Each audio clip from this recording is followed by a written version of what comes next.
Recently, Republican nominee Jack Ciattarelli addressed members of the American Hindu Coalition in South Brunswick.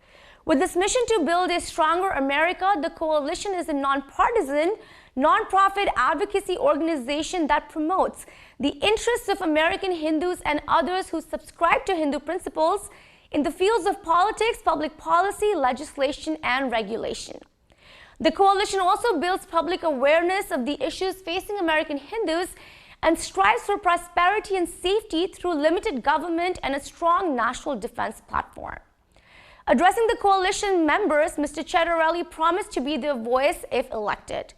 We have tonight some highlights from the event and also our exclusive conversation with New Jersey gubernatorial Republican nominee Jack Ciattarelli. I have one important question to ask the parents in every community. Do you approve the hijacking of your parental prerogative by the current administration? If not, now is the time to wake up. Consider the following headlines. Murphy signs another dangerous school bill into law. New Jersey schools are expanding their sex education curriculum for 8th graders. New Jersey passed bill for sex education in kindergarten. That is a law now. Children as young as 5 now forced to have diversity and inclusion lessons in New Jersey schools. Toms River parents tell board to say no on sex ed. Ladies and gentlemen, do I have your attention now?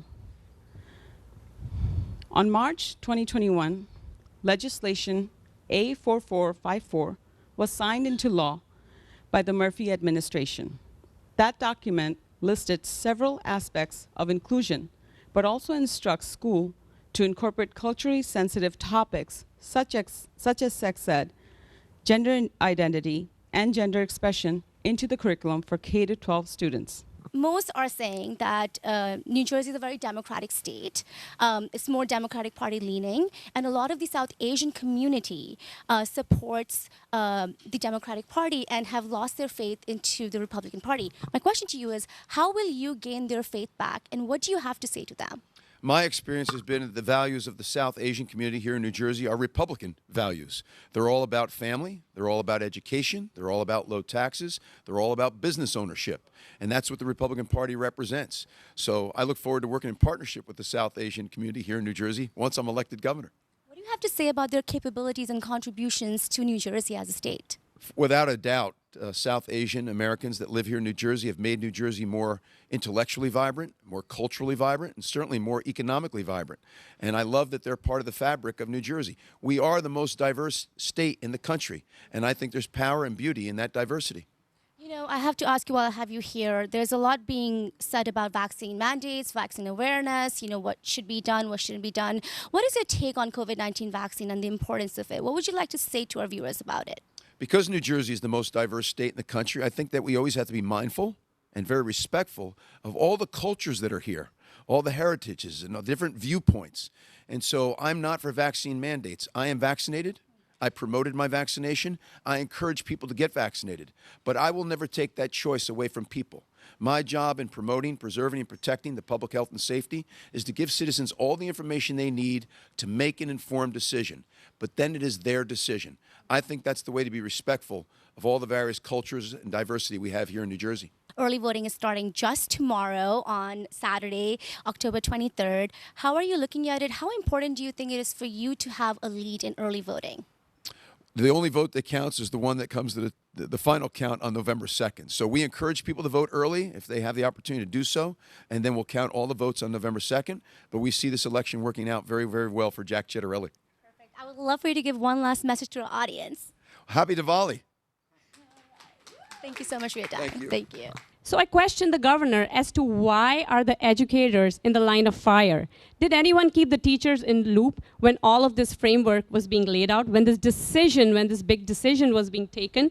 Imagine the plight of the educators when they will be inundated by the array of questions asked by these little curious minds. Trust me, I've been there. right? How do you expect the educators to handle that chaos? And lastly, I'd like to conclude by saying that if we have control over, parental guidance over even the movies, what our kids watch, why are we kept away? Why are we excluded from participating in deciding what and when our children will learn what they need to learn? I will end my part by saying that this law is nowhere a testament of inclusion. It's all things exclusion. Thank you. Mr. Jack Ciattarelli nailed it. You nailed it when you said this. I hear from parents across the state, Democrats, Republicans, Independents, who are angry that extremists like Governor Murphy are infringing on their rights as parents to educate their children about life's most personal and intimate topics, and then trying to shame them when they dare to speak up. That, in a nutshell, is exactly what's happening today. If the average parent had any idea of what changes were being made to the curriculums and what kind of explicit material young children were being exposed to, there would be a massive uproar from parents across the state. Thank you. So a child who can't even decide what major to pick by the time they are finished with high school, they are expected, kids are expected to know, understand, and realize all of this in kindergarten, in first grade, second grade. I don't think so. I think the parents should have the power. Government should let it at the discretion of the individual, the family, and the parents to decide what's right and when it's right for the kids. That's what I believe. Thank you. And it's now time for another short break on Vision of Asia, Voice of the Community. Don't go anywhere. We'll be right back.